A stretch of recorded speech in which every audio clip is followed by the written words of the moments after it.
नमस्कार दोस्तों, स्वागत है आप सभी का आइडियल एकेडमी के ऑनलाइन प्लेटफॉर्म में। दोस्तों, इस वीडियो में डिस्कस करने वाले हैं एक बहुत important topic, the uncertainty principle. The uncertainty principle को डिस्कस करने से पहले दोस्तों हम अपनी स्टोरी को वापस से रिवाइंड करते हैं और एटॉमिक स्ट्रक्चर के बारे में जानते हैं। हमने इनिशियली स्टार्ट किया था एटॉमिक स्ट्रक्चर के बारे में स्टडी करना। हमने सब एटॉमिक पार्टिकल्स को देखा था, सब एटॉमिक पार्टिकल्स की डिस्कवरी को देखा था, फॉर्मुलेशन देखा था कि कैसे रदरफोर्ड मॉडल आया, आपका बोर्ड्स मॉडल आया, और लास्ट सेशन में हमने देखा था जो है आपका डी ब्रॉगली रिलेशन। तो हुआ क्या दोस्तों, समझते हैं रिलेशन क्या था।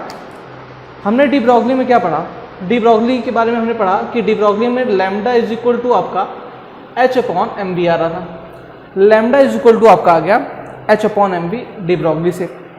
अब दोस्तों मैं आपकी अटेंशन थोड़ा सा ड्रॉ करना चाहता हूँ। ये पोर्शन बहुत इंपॉर्टेंट है। इंपॉर्टेंट क्यों है ये?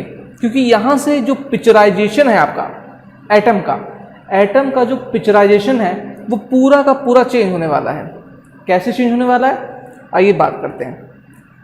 हुआ क्या, बोर मॉडल में हमने देखा कि बोर मॉडल साहब ने क्या कहा कि एक आपका न्यूक्लियस है, न्यूक्लियस के चारों राउंड एक वेल डिफाइंड ऑर्बिट की बात की गई, और इन वेल डिफाइंड ऑर्बिट्स में इनका जो मोमेंटम था एंगुलर मोमेंटम जो था m v r is equal to n h upon 2 था। ठीक, ये इनका एंगुलर मोमेंटम था रिस्पेक्टिव सेल्स का। एन का वैल्यू आप डिफरेंटली पुट कर देंगे, और इन ऑर्बिट्स में इलेक्ट्रॉन्स रिवॉल्व करते थे। ठीक, इलेक्ट्रॉन्स यहाँ पर मल्टीपल इलेक्ट्रॉन्स एक ऑर्बिट में रिवॉल्व करते थे। अब दोस्तों यहाँ से एक एक्सट्रैक्शन को देखिए ध्यान से। मान लीजिए कि आपका इलेक्ट्रॉन किसी एक डेफिनेट ऑर्बिट में रिवॉल्व कर रहा है। तो अगर वो डेफिनेट ऑर्बिट में रिवॉल्व कर रहा है तो इसका मतलब क्या हुआ? इसका मतलब ये है कि वो डेफिनेट ऑर्बिट में रिवॉल्व कर रहा है तो हम उसकी डेफिनेट वेलोसिटी बता सकते हैं। हमने रिलेशन देखे थे, उसकी डेफिनेट वेलोसिटी बता सकते हैं। उस ऑर्बिट के अंदर उसकी कितनी एनर्जी है उसका फॉर्मूला भी देखा था हमने, E is equal to -13.6 upon n square electron volt के टर्म में, वो कैलकुलेट कर सकते हैं। मतलब क्या हुआ दोस्तों कि अगर इलेक्ट्रॉन इसके अंदर रिवॉल्व करता है तो इलेक्ट्रॉन की हम वेलोसिटी को डिटरमाइन कर सकते हैं। इलेक्ट्रॉन की हम वेलोसिटी को बता सकते हैं। अगर वेलोसिटी को बता सकते हैं तो इसको अगर मास से मल्टीप्लाई कर दें तो हम मोमेंटम को भी डिटरमाइन कर सकते हैं। हम मोमेंटम को भी डिटरमाइन कर सकते हैं इस मॉडल में। अगर मोमेंटम आपको पता चल जाए और वेलोसिटी आपको गिवन हो तो हम जानते हैं कि जो अलग अलग रूल्स है, जो आपको इक्वेशन ऑफ मोशंस कहते हैं जिसको फिजिक्स में, उसका यूज करके हम किसी भी टाइम पर हम उसकी एग्जैक्ट पोजीशंस भी निकाल सकते हैं। इक्वेशंस ऑफ मोशंस हमने पढ़ी थी। इक्वेशन ऑफ मोशंस क्या क्या थी? v इज इक्वल टू जैसे कि u प्लस ए टी था आपका, v square minus u square is equal to 2as, s is equal to u t plus half a t square. अब since यहाँ acceleration तो हो नहीं रहा है इलेक्ट्रॉन का, तो इनका यूज करके आप किसी भी टाइम पीरियड पे आप पोजीशन निकाल सकते हैं इस मॉडल में। ठीक, इसके बाद क्या हुआ? इसके बाद हुआ क्या, इसके बाद आ गया de Broglie relation. De Broglie relation में दोस्तों हुआ क्या कि डी ब्रॉगली में हमने बात की wave nature and particle nature दोनों की। हमने क्या बात की? वेव नेचर की बात की, एंड साथ ही साथ बात कर ली हमने पार्टिकल नेचर की। वेव नेचर के साथ साथ हमारी बात जो हो गई थी वो हो गई थी पार्टिकल नेचर की। ठीक, हमने देखा था कि लैम्डा जो है, लैम्डा क्या था? लैम्डा आपका वेव नेचर को डिटरमाइन कर रहा था, और आपका जो एम वी है यानी कि मोमेंटम जो है पार्टिकल नेचर को बता रहा था। आप h को अगर हटा देंगे तो ये दोनों नेचर आपस में इनवर्सली प्रोपोर्शनल हो जाएंगे ईच अदर के।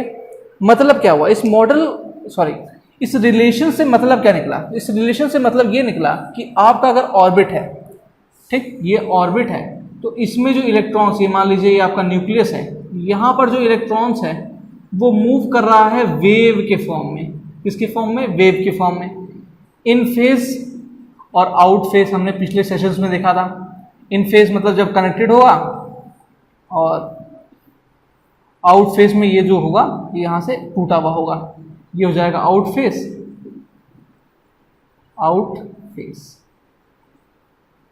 मतलब क्या हुआ कि अगर पार्टिकल नेचर, जो बोर मॉडल कह रहा है, पार्टिकल नेचर के हिसाब से अगर आप सोचेंगे तो एग्जैक्ट मोमेंटम और एग्जैक्ट पोजीशन इलेक्ट्रॉन की निकाली जा सकती है। Exact momentum and exact position निकाली जा सकती है। लेकिन अगर आप वेव नेचर के हिसाब से सोचेंगे तो एग्जैक्ट मोमेंटम और एग्जैक्ट पोजीशन एक साथ साइमल्टेनियसली नहीं निकाली जा सकती। दोस्तों दोनों मॉडल हमने देख लिए। अब दोनों मॉडल को देखने के बाद अब हाइजेनबर्ग अनसर्टेनिटी प्रिंसिपल क्या है, एग्जैक्ट स्टेटमेंट क्या है उनकी मैं आपको बताता हूं। एग्जैक्ट स्टेटमेंट है कि इट इज इम्पॉसिबल, यहां पर मैं लिख देता हूं,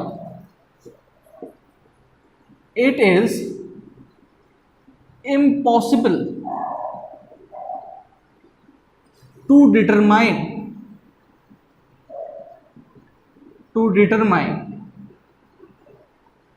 exact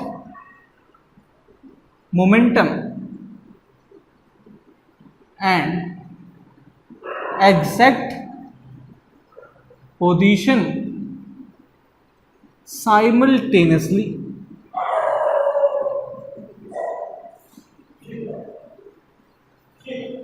तो ये इनकी स्टेटमेंट है, it is impossible to determine exact momentum and exact position simultaneously.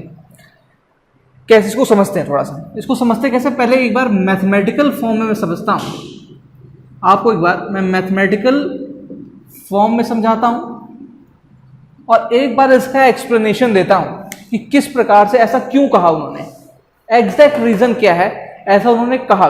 तो मैथमेटिकल फॉर्म के हिसाब से अगर आप देखेंगे तो होगा क्या, एग्जैक्ट पोजीशन और एग्जैक्ट मोमेंटम की बात की गई है। चेंज इन मोमेंटम को मान लीजिए आप डेल्टा पी है, ठीक, चेंज इन मोमेंटम आपका डेल्टा पी हो गया। मोमेंटम आप जानते हैं कि m इंटू वी होता है, डेल्टा m इंटू वी। इसको आप फर्दर क्या लिख सकते हो, मास में कोई चेंज नहीं हो रहा, जो रिवॉल्यूशन कर रहा है आपका इलेक्ट्रॉन, उसके मास में कोई चेंज नहीं हो रहा, तो आप मास को बाहर निकाल सकते हो, उसका खाली चेंज हो रहा है वेलोसिटी, यानी कि m इंटू डेल्टा वी लिख सकते हो।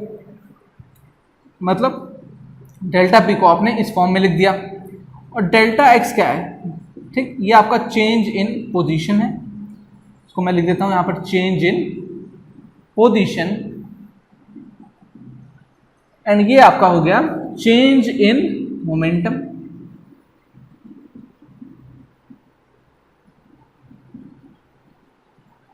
अब मैथमेटिकली उन्होंने कहा क्या, मैथमेटिकली उन्होंने कहा कि delta x into delta p greater than equal to h upon 4 pi. Delta x यानी कि change in position into change in momentum का जो प्रोडक्ट होगा उसका वैल्यू एच अपॉन 4 पाई की या तो इक्वल होगा या तो ज्यादा होगा, कम कभी नहीं हो सकता।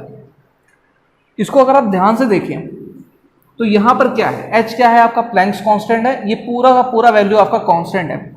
कांस्टेंट को अगर आप हटाते हैं तो होगा क्या, इसका वैल्यू जो है मान लीजिए 1 हो गया, ठीक, प्रोपोर्शनल कह सकते हैं आप। ये अगर मल्टीप्लाई में ये कांस्टेंट है, इसका मतलब ये होगा कि delta x is inversely proportional to 1 upon delta p. मतलब कि अगर आप चेंज इन मोमेंटम को छोटा रखेंगे, चेंज इन मोमेंटम अगर आपका छोटा हो जाएगा तो चेंज इन आपका पोजीशन ज्यादा हो जाएगा, इनवर्सली प्रोपोर्शनल है। मतलब अगर आप एग्जैक्ट मोमेंटम निकालने जाएंगे तो एग्जैक्ट पोजीशन नहीं निकाल पाएंगे, और पोजीशन निकालने जाएंगे तो मोमेंटम नहीं निकाल पाएंगे। ये है इसका मतलब।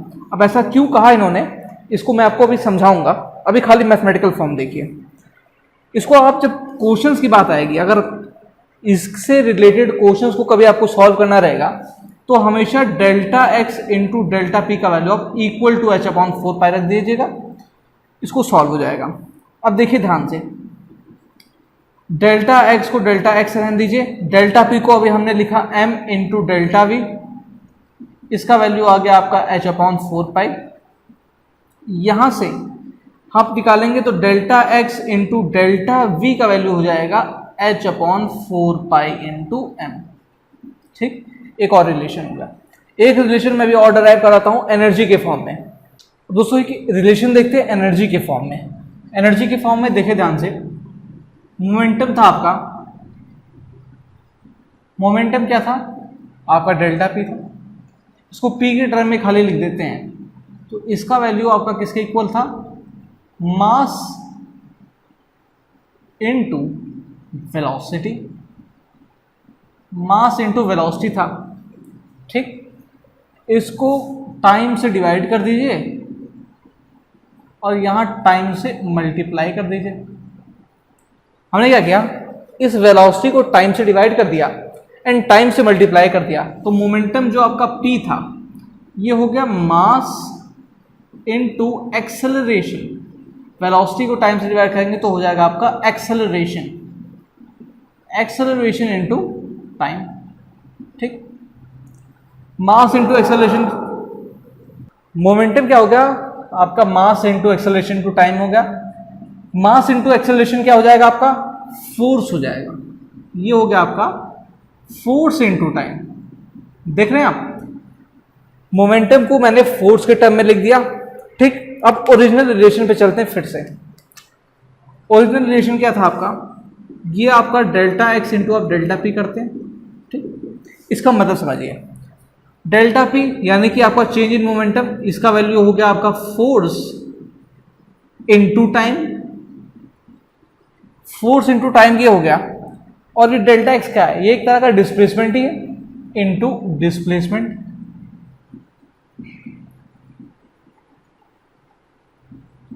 क्या हो गया, force into time into displacement. Force into displacement हम जानते हैं वर्क होता है, वर्क को ही हम एनर्जी कहते हैं। ये हो गया आपका energy into time. Delta x into delta P हो गया आपका एनर्जी इंटू टाइम।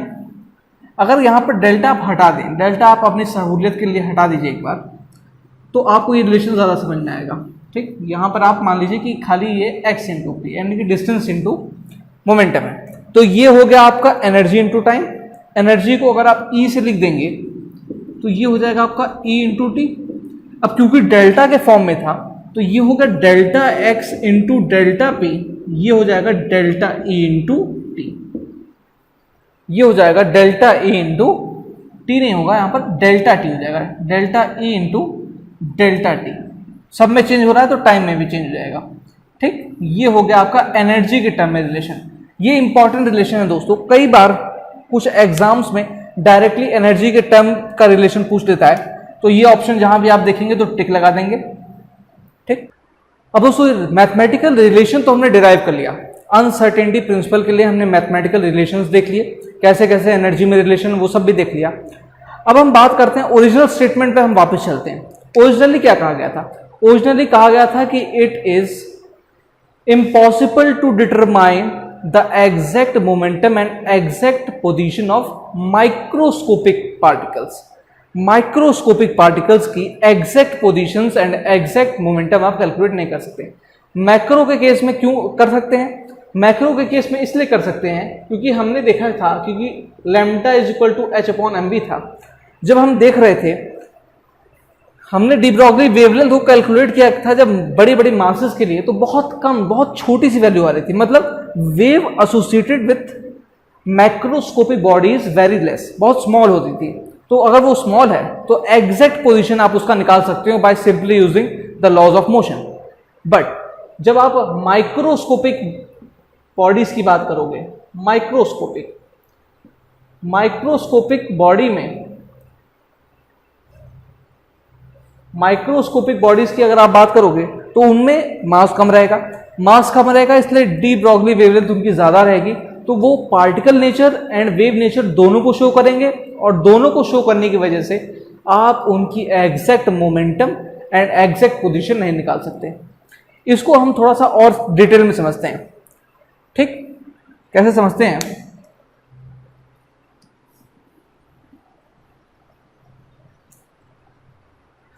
मान लीजिए कि आपका ये जो है आपका न्यूक्लियस हो गया, ये मान लीजिए कोई ऑर्बिट हो गया, यहां पर आपका इलेक्ट्रॉन प्रेजेंट है, ये इलेक्ट्रॉन मोशन कर रहा है, इस ऑर्बिट में घूम रहा है।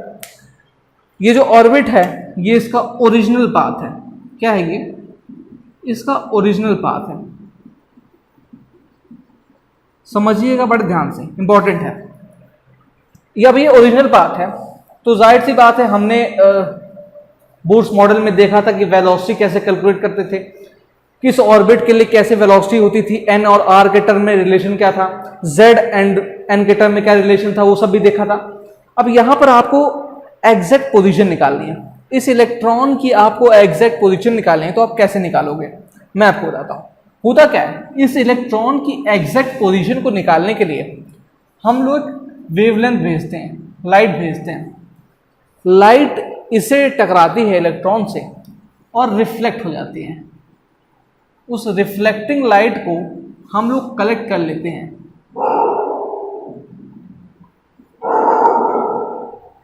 तो ये जो आपकी रिफ्लेक्टेड लाइट थी, ये आपकी क्या थी, इंसिडेंट लाइट थी। आपने लाइट को इंसिडेंट कराया, ये आपकी हो गई रिफ्लेक्टेड लाइट। उस रिफ्लेक्टेड लाइट को हम कलेक्ट करते थे एक माइक्रोस्कोप में, एक माइक्रोस्कोप में इसको कलेक्ट करते थे और यहां से हमको पता चल जाता था कि एग्जैक्ट पोजीशन क्या है इस इलेक्ट्रॉन की। ये प्रोसेस था। लेकिन ऐसा होता नहीं। होता क्या है दोस्तों, जब ये इंसिडेंट लाइट इस पर गिरती है, अब समझते पहली बात इंसिडेंट लाइट के बारे में थोड़ा सा और इंफॉर्मेशन लेते हैं कि किस वेवलेंथ की लाइट हम गिराएंगे। ऑप्टिक्स के रूल के हिसाब से, ऑप्टिक्स के कुछ रूल्स हैं। ऑप्टिक्स के रूल्स के हिसाब से होता क्या है कि हमें कम वेवलेंथ, स्मॉल वेवलेंथ की लाइट को इलेक्ट्रॉन के ऊपर गिराना होता है, यूजुअली उसी के ऑर्डर का, ताकि वो आसानी से रिफ्लेक्ट हो सके और माइक्रोस्कोप में हम कलेक्ट कर सके और ताकि हम एग्जैक्ट पोजीशन निकाल सकें। लेकिन होता क्या है, हमने रिलेशन पढ़ा था E = hc/λ। वेवलेंथ आपकी होगी छोटी, वेवलेंथ होगी छोटी तो एनर्जी हो जाएगी ज्यादा। छोटी वेवलेंथ के लिए एनर्जी हो जाएगी आपकी ज्यादा। जब आप स्मॉल वेवलेंथ की लाइट इस पर भेजोगे तो होता क्या है कि जो चेंज इन पोजीशन होता है डेल्टा एक्स, वो हमेशा प्लस माइनस लैम्डा के ऑर्डर का रहता है, प्लस माइनस लैम्डा के ही ऑर्डर का रहता है। इस वजह से क्योंकि हमें चेंज इन पोजीशन को स्मॉल रखना है तो लैम्डा हमें छोटा लेना पड़ता है और इंसिडेंट लाइट की वेवलेंथ छोटी होती है। इंसिडेंट लाइट की अगर वेवलेंथ छोटी होगी तो एनर्जी हो जाएगी ज्यादा एनर्जी की लाइट अगर इस पर पड़ेगी तो ये कुछ एनर्जी को रिफ्लेक्ट करेगा, कुछ एनर्जी को ऑब्जॉर्व करेगा और अपना पाथ डेविएट कर जाएगा। ये अपना पाथ डेविएट कर जाएगा, किसी दूसरे पाथ पर निकल जाएगा। ठीक, दूसरे पाथ पर निकल जाएगा मतलब ये हुआ कि जब रिफ्लेक्टेड लाइट आपको माइक्रोस्कोप पे मिल रही है और आप जो उसका पोजीशन समझ रहे हो वो वहां पर है, लेकिन वो वहां पर नहीं है, वो आगे निकल चुका है इलेक्ट्रॉन आपका। ठीक, इस वजह से एग्जैक्ट पोजीशन आप निकाल नहीं पाते हैं, एग्जैक्ट पोजीशन निकल नहीं पाई। अब बात आएगी क्यों नहीं हम ज्यादा वेवलेंथ की लाइट को यूज कर लेते हैं। इंडीड, अगर हम ज्यादा वेवलेंथ की लाइट को यूज करेंगे तो एनर्जी लो हो जाएगी और शायद हम निकाल भी सकें कि क्या पोजीशन एग्जैक्ट उसकी। लेकिन दिक्कत यह है कि डेल्टा एक्स यानी कि चेंज इन आपका जो चेंज इन पोजीशन हो जाएगा वो ज्यादा हो जाएगा। अब चेंज इन पोजीशन अगर ज्यादा हो गया तो फिर डिटरमाइन नहीं कर पाएंगे आप एग्जैक्ट जो है मोमेंटम को। ये है इसका थिंकिंग का लेवल। इस तरह से समझना था कि ये बेसिकली ऐसा उन्होंने कहा कि यही रीजन है कि it is impossible to determine the exact position and exact momentum of a microscopic body. Focus करना माइक्रोस्कोपिक बॉडी पर, मैक्रोस्कोपिक के केस में नहीं होगा, माइक्रोस्कोपिक की बॉडी में के केस में ये सब होगा। अब दोस्तों इतनी बात कर ले तो हमने अब बात कर लेते हैं एक बार सिग्निफिकेंस की। सिग्निफिकेंस की मैं बात करता हूं, मतलब इसकी हमारी प्रैक्टिकल लाइफ में क्या कोई सिग्निफिकेंस है। ध्यान से समझिए, सिग्निफिकेंस क्या इसकी कोई प्रैक्टिकल लाइफ में है, तो जवाब है नहीं। इसकी हमारी प्रैक्टिकल लाइफ में इसकी कोई सिग्निफिकेंस नहीं है, केवल माइक्रोस्कोपिक बॉडीज में। अगर इसकी सिग्निफिकेंस हमारी डेली लाइफ में होती तो क्या होता समझते हैं। अगर ये जो फिनोमिना है हमारी डेली लाइफ में हो रहा होता तो होता क्या, आप क्रिकेट खेल रहे होते, आप ग्राउंड में क्रिकेट खेल रहे होते, वहां पर बड़ी बड़ी फ्लड लाइट्स लगी होती हैं। अब हो क्या रहा है, जो बॉलर बॉल फेंक रहा है उसके वो जो पार्टिकल है, बॉल जो है वो फ्लड लाइट की वजह से अपनी पोजीशन को चेंज कर जाता। अगर पोजीशन की चेंज हो जाती तो बैट्समैन उसको हिट नहीं कर पाता, लेकिन ऐसा होता नहीं है। तो ऐसा होता ही नहीं है, इसलिए हमारा कोई सिग्निफिकेंस नहीं है इसका, हमारी प्रैक्टिकल लाइफ में इसका कोई सिग्निफिकेंस नहीं है, केवल माइक्रोस्कोपिक बॉडीज में है। सिमिलरली डी ब्रॉगली वेवलेंथ का भी सिग्निफिकेंस केवल माइक्रोस्कोपिक बॉडीज में ही है। अब दोस्तों हम बात करेंगे, हमने अनसर्टेनिटी प्रिंसिपल्स को देख लिया, क्या कैसे हो रहा था, क्या फिनोमिनास थे, इसको समझ लिया। अब वापस चलते हैं हम बोर मॉडल की तरफ। बोर मॉडल की तरफ हम चलते हैं तो ये आपका हो गया न्यूक्लियस, न्यूक्लियस के अराउंड ये आपके ऑर्बिट्स हो गए। ऑर्बिट्स में आपका इलेक्ट्रॉन जो है वो रिवॉल्व कर रहा है, इलेक्ट्रॉन आपका रिवॉल्व कर रहा है। इस मॉडल को ध्यान से देखिए, आपका जो इलेक्ट्रॉन्स है वो रिवॉल्व कर रहे हैं, मतलब क्या है, इलेक्ट्रॉन्स रिवॉल्व कर रहे हैं यानी कि एग्जैक्ट पाथ वो फॉलो कर रहे हैं, एग्जैक्ट पाथ वो फॉलो कर रहे हैं। साथ ही साथ उनके हम जानते हैं रिलेशन से कि हम इसकी वेलोसिटी निकाल सकते हैं, इसका मोमेंटम भी कैलकुलेट कर सकते हैं, और क्योंकि ये एक ही पाथ पर मूव कर रहे हैं, एक ही ऑर्बिट में मूव कर रहे हैं, इसका मतलब यहाँ पर हम इसका एग्जैक्ट पोजीशन भी निकाल सकते हैं इस मॉडल में, इस मॉडल के केस में। लेकिन हमने अभी अनसर्टेनिटी प्रिंसिपल पढ़ा जो कहता है कि ये इम्पॉसिबल है कि exact momentum and exact position आप डिटरमाइन कर सके। अब exact momentum and exact position determine हो ही नहीं सकती, और इस मॉडल में हो सकती है, तो ये मॉडल आपका गलत हो गया। ठीक है, ऐसे पढ़ते हैं दोस्तों, try to connect the dots. यहां पर क्या हुआ कि बोर मॉडल ही गलत हो गया, जो रिलेशन, जो अनसर्टेनिटी प्रिंसिपल आया, इसकी वजह से ये मॉडल ही गलत हो गया। अब मॉडल गलत हो गया तो एक नया कंसेप्ट आया, कंसेप्ट आया ऑर्बिटल्स का। क्या कंसेप्ट आया? ऑर्बिटल्स का, ऑर्बिटल्स का कंसेप्ट आया। ऑर्बिटल्स क्या है? अब हुआ क्या कि अभी ये जो मॉडल था ये तो रिजेक्ट हो गया, तो हम इलेक्ट्रॉन्स को ढूंढेंगे कहां पर? तो इलेक्ट्रॉन्स को अब हम 3D वे में ढूंढेंगे। मतलब अगर आपका कहीं न्यूक्लियस है तो न्यूक्लियस के चारों तरफ 3D जो है जोन में, जो अब हम बात करेंगे 3D जोन्स में इलेक्ट्रॉन के ढूंढने की प्रोबेबिलिटी के ऊपर, इलेक्ट्रॉन से के ढूंढने की प्रोबेबिलिटी के ऊपर ध्यान से सुनिएगा। ऑर्बिटल्स क्या? ऑर्बिटल्स वो 3D जोन है, 3D जोन है किसी भी जो है न्यूक्लियस का, जहां पर एटम्स, जहां पर इलेक्ट्रॉन्स को ढूंढा जा सकता है, इलेक्ट्रॉन्स को ढूंढ सकते हैं। ठीक, मैक्सिमम प्रोबेबिलिटी जोन है जहां पर इलेक्ट्रॉन आपका मिल जाएगा, उसी को आप कहेंगे ऑर्बिटल्स। अब हम जानते हैं कि ऑर्बिटल्स एंड यहां पर जो ऑर्बिट है इसमें क्या डिफरेंस है। अब दोस्तों हमारे मॉडल में दो टर्म आ गए। एक टर्म क्या आ गया? एक टर्म आ गया आपका ऑर्बिट, और एक टर्म आ गया आपका ऑर्बिटल। ऑर्बिट एंड ऑर्बिटल, कुछ पॉइंट्स हैं उनसे मैं डिफरेंस को क्लियर करना चाहता हूं कि ऑर्बिट और ऑर्बिटल में डिफरेंस क्या है। ऑर्बिट क्या है दोस्तों? ऑर्बिट एक 2D सर्कुलर, एक सर्कुलर क्या पाथ है जिसमें इलेक्ट्रॉन्स रिवॉल्व करते हैं। ठीक, समझिएगा, ऑर्बिट क्या है? एक 2D सर्कुलर या इलिप्टिकल पाथ है जहां पर इलेक्ट्रॉन्स आपके रिवॉल्व करते हैं। ऑर्बिटल क्या है? ऑर्बिटल वो 3D है। ऑर्बिटल क्या है? 3D पोजीशन है, 3D, यहां पर मैं हटता हूं, 3D पोजीशन है जहां पर इलेक्ट्रॉन मैक्सिमम प्रोबेबिलिटी है, इलेक्ट्रॉन फाइंडिंग के लिए मैक्सिमम प्रोबेबिलिटी है। यानी कि आपका जो 3D पोजीशन है न्यूक्लियस के अराउंड, जहां पर मैक्सिमम प्रोबेबिलिटी है कि आपको इलेक्ट्रॉन मिल जाए, उसको आप कहेंगे ऑर्बिटल। नेक्स्ट है कि ये जो है आपका अनसर्टेनिटी रूल फॉलो नहीं करता, अनसर्टेनिटी रूल को ये फॉलो नहीं करता। ठीक है, नॉट फॉलो। और ऑर्बिटल में जो अनसर्टेनिटी रूल होगा वो फॉलो होगा, और अनसर्टेनिटी रूल फॉलो होगा।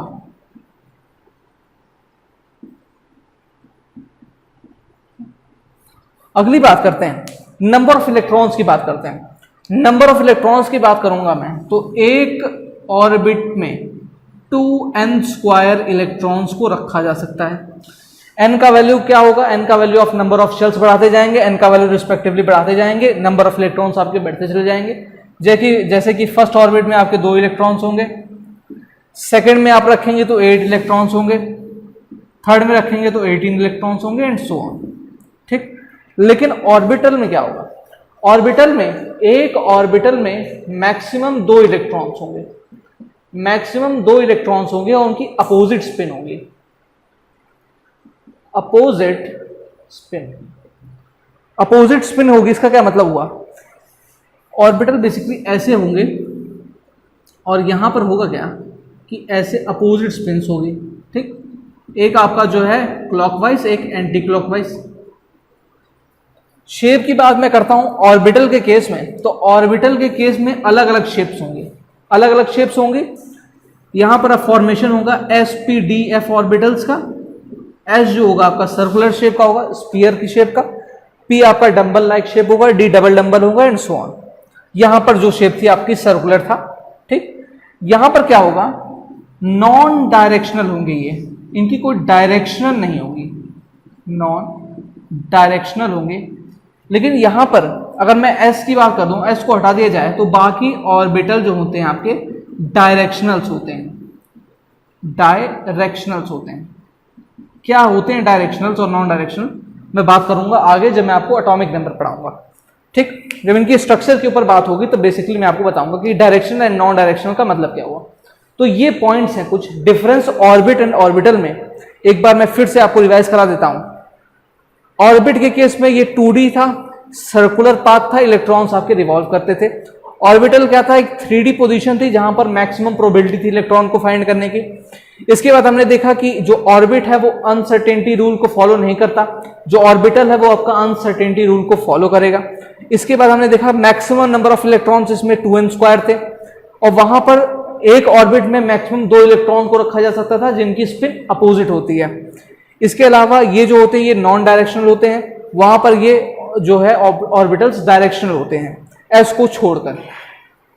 ठीक, आइए दोस्तों कुछ क्वेश्चंस देखते हैं अनसर्टेनिटी प्रिंसिपल के ऊपर बेस्ड।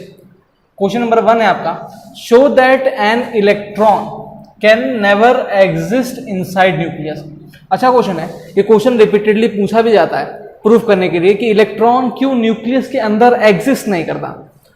होगा क्या दोस्तों, जो न्यूक्लियस होता है आपका, जो न्यूक्लियस होता है मान लीजिए इसका जो रेडियस होता है वो 10⁻⁻14 से 10⁻⁻15 मीटर के ऑर्डर का होता है। ठीक, तो इसको हम कंसीडर करते हैं ऐसा अपना change in position, delta x is equal to 10⁻⁻15 consider कर लेते हैं। अब होगा क्या, आप कुछ जो है चेंज इन मोमेंटम आपको कैलकुलेट करना रहेगा, या फिर आप यहां से वेलोसिटी को कैलकुलेट करने की कोशिश कीजिए। चेंज इन मोमेंटम को आप लिख सकते हो m इंटू डेल्टा v। अब होगा क्या, फॉर्मूला यूज करेंगे, delta p into delta x is equal to h/4π। यहां पर आप डेल्टा v कर दो इसको और यहां पर क्या हो जाएगा h/4π into m into delta x. ठीक, अब ध्यान से देखिए इसको मैं सॉल्व करूंगा। s का वैल्यू हम जानते हैं, प्लैंक्स कांस्टेंट 6.6 इंटू 10⁻⁻34। 4 इंटू यहां पर आप लिख दोगे जो है 3.14 इंटू यहां पर मास क्या होगा, मास होता है इलेक्ट्रॉन का 9.1 into 10⁻31 and change delta x हमने मान लिया है कि वो 10⁻⁻15 मीटर का ऑर्डर का है।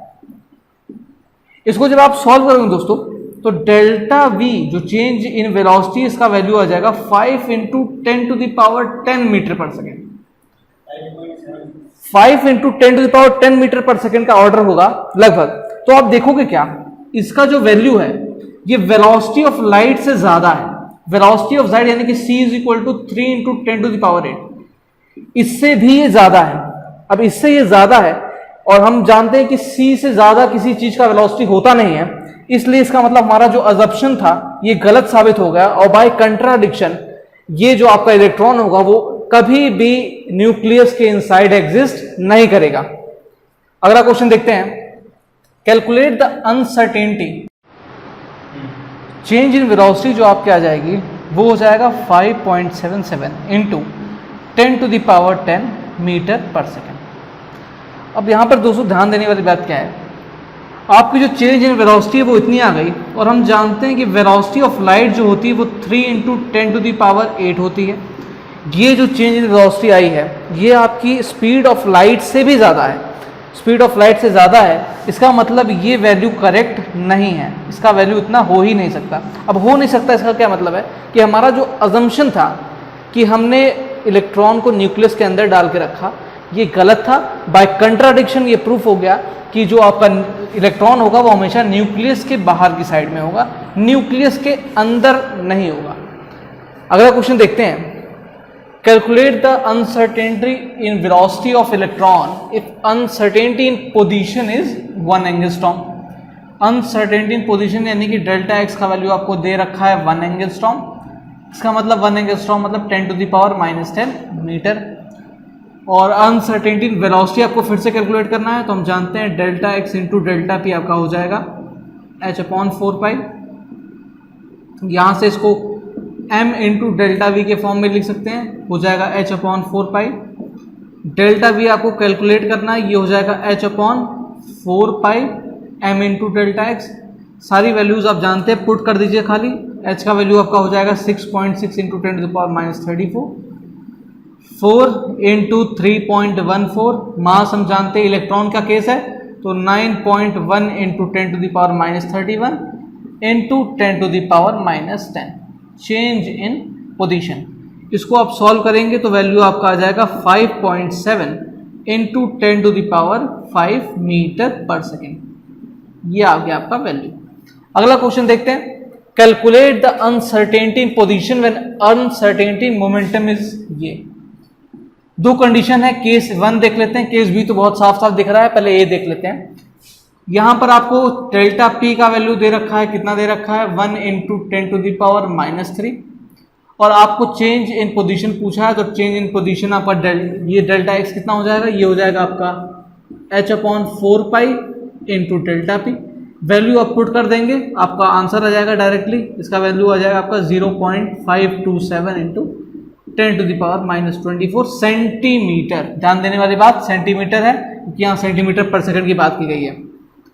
दूसरे में तो डायरेक्टली जो है आंसर आप इसका लिख सकते हैं, क्योंकि हम जानते हैं delta x is inversely proportional to delta p. Equal to लगा देंगे, कोई जरूरत नहीं पड़ेगी। यहाँ पर डेल्टा पी का वैल्यू 0 हो रहा है, डेल्टा पी का वैल्यू 0 हो रहा है, तो डेल्टा एक्स यानी कि अनसर्टेनिटी इन पोजीशन क्या हो जाएगा, इनफाइनाइट हो जाएगा, इनफाइनाइट हो जाएगा। तो दोस्तों अभी की वीडियो के लिए इतना ही। अगले वीडियो में मैं डिस्कस करूंगा क्वांटम नंबर्स, और आपको बताऊंगा कि एग्जैक्ट एड्रेस क्या होता है इलेक्ट्रॉन का। और अगर आपको वीडियो पसंद आया तो लाइक करें, ज़्यादा से ज़्यादा शेयर करें और कमेंट करें। अगर आपको कोई परेशानी है तो आप हमें हमारे टेलीग्राम पर भेज सकते हैं। टेलीग्राम का लिंक मैं डिस्क्रिप्शन में डाल रहा हूँ। इसके अलावा आप हमें इंस्टाग्राम पर भी फॉलो कर सकते हैं। Thank you.